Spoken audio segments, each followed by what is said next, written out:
ಆರೋಗ್ಯ ಸಚಿವರಾದ ದಿನೇಶ್ ಗುಂಡೂರಾವ್ ಅವರು ವಿಭಾಗಗಳಲ್ಲಿ ಗ್ರಾಮೀಣ ಪ್ರದೇಶದ ರೈತ ಕೂಲಿ ಕಾರ್ಮಿಕರ ಪ್ರಾಣ ಹಿಂಡುವಂತಹ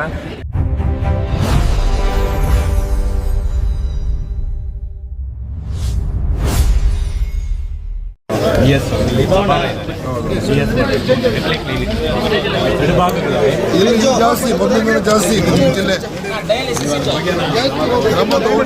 ನರಸಿಂಹರಾಜ ಜಿಲ್ಲಾಸ್ಪತ್ರೆ ಉದ್ಘಾಟನೆಗೆ ಆಗಮಿಸಿರುವಂತಹ ಆರೋಗ್ಯ ಸಚಿವರಾದ ದಿನೇಶ್ ಗುಂಡೂರಾವ್ ಅವರಿಗೆ ಏನು ಇವತ್ತು ಕೋಲಾರ ಜಿಲ್ಲೆಯ ಒಂದು ಬಯಲುಸೀಮೆ ಮತ್ತು ಬಯಲುಸೀಮೆಗೆ ಸೇರಿದೆ ಗಡಿಭಾಗಕ್ಕೆ ಸೇರಿಕೊಂಡಿರೋದ್ರಿಂದ ಇಲ್ಲಿ ಒಂದು ಸರ್ಕಾರಿ ವೈದ್ಯಕೀಯ ಕಾಲೇಜು ಸ್ಥಾಪನೆ ಮಾಡಬೇಕು.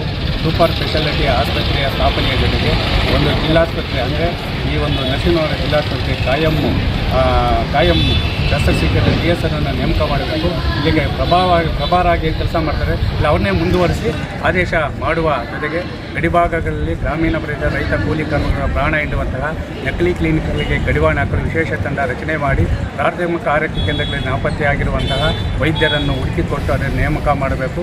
ದಿನದ 24 ಗಂಟೆ ಒಂದು ಬಡವರ ಸೇವೆ ಮಾಡಲು ಅವಕಾಶ ಮಾಡಿಕೊಡುವ ಜೊತೆಗೆ ಈ ಒಂದು ಸರ್ಕಾರಿ ಆಸ್ಪತ್ರೆಗಳಲ್ಲಿ ಕೆಲಸ, ಅದು ನರಸಿಂಹರಾಜ ಜಿಲ್ಲಾಸ್ಪತ್ರೆ ಮತ್ತೆಲ್ಲ ಆಸ್ಪತ್ರೆಗಳಲ್ಲಿ ಕೆಲಸ ನಿರ್ವಹಿಸುವಂತಹ ವೈದ್ಯರು ಮತ್ತು ಮತ್ತಿತರ ಸಿಬ್ಬಂದಿಗೆ ಏನಿವತ್ತು ಗೃಹ ಕೊಟ್ಟಿದ್ದೀರಾ ಅಂದರೆ ಮನೆಗಳು ಕೊಟ್ಟಿದ್ದೀರಾ, ಅದು ಸಂಪೂರ್ಣವಾಗಿ ಶಿಥಿಲಗೊಂಡೈತೆ.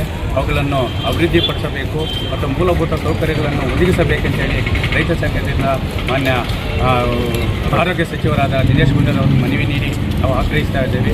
ಯಾಕಂದರೆ ಇವತ್ತು ಕೋಲಾರ ಜಿಲ್ಲೆಯನ್ನು ಪ್ರತಿ ಸಾರಿನೂ ಇವತ್ತು ನಿರ್ಲಕ್ಷ್ಯ ಮಾಡ್ತಾನೇ ಇದ್ದಾರೆ.